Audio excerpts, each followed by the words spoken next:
Presidente Marchi, allora, la finanziaria internazionale si avvicina non da oggi al basket, insomma, perché una finanziaria si avvicina allo sport? Crediamo molto nello sport e crediamo che lo sport rappresenti quei valori nei quali noi crediamo, il gioco di squadra, l'impegno, il sacrificio, la lealtà,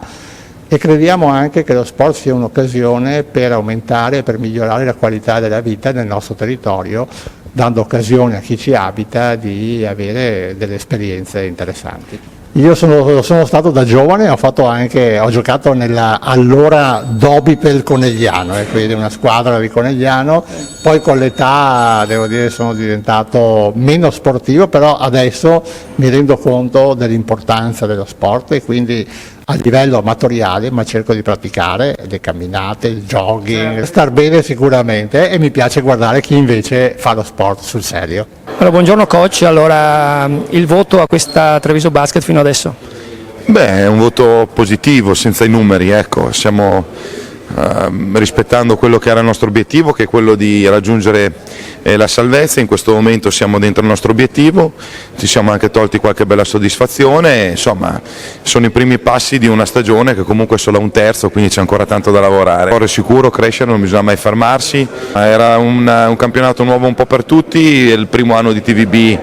in Serie A sicuramente era tutto nuovo, un livello tecnico-atletico a noi, alla squadra, sconosciuto, quindi insomma è sempre dura, ma allo stesso tempo è sempre stato, e la stiamo prendendo così, anche con un grande stimolo. Questi momenti tipo questo di oggi diventano una mattonella nell'insieme dell'immagine che deve avere una società? Sono sicuramente momenti importanti, perché sono